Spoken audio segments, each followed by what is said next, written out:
Now you are gathering certain information at a scene where someone has died, correct? Yes. Pretty serious stuff, would you agree? Yes. And I want to make sure you understand something. Mr. Schoenfeld asked you just before he finished if you were aware what the cause of death was. Do you remember that question? Yes. Do you remember answering that it was ruled a suicide? Yes. Do you understand what the definition of cause of death is?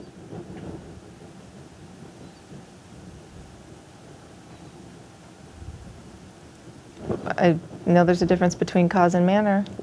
Tell me what the difference is.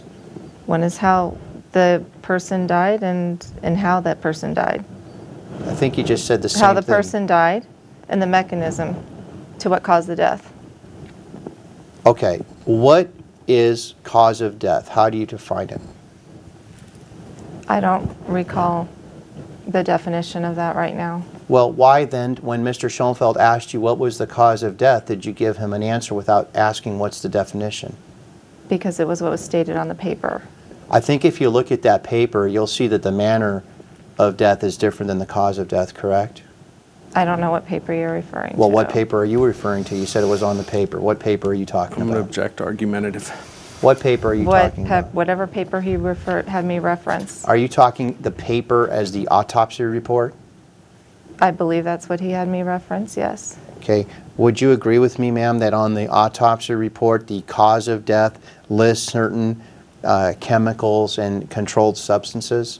It would. I believe so. And would you agree with me that on the autopsy report, the manner of death is what has suicide next to it? I believe so. So would you care to then revisit your testimony as to what the cause of death was? Object to the form foundation. Do you understand my question? It was an intermixed of terms, perhaps. You worked as a coroner investigator for 3 years, correct? Yes. Cause of death and manner of death are pretty much terms of art you use every day, aren't they? They were? They were. You use these terms every day for 3 years, correct?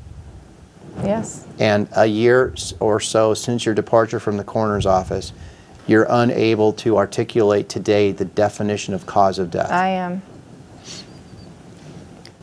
How many poisoning cases are you aware of that you attended had the mechanism of death via the poison being antifreeze? I don't recall, but not many.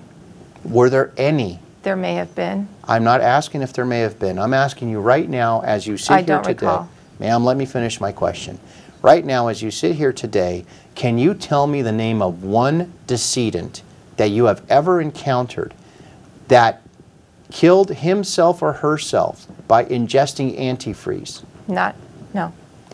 Did it not strike you as odd that this decedent had supposedly ingested antifreeze? No. There was nothing, no light that went off, no switch that clicked when you learned that the mechanism of death in terms of how this woman was poisoned was supposedly antifreeze? No.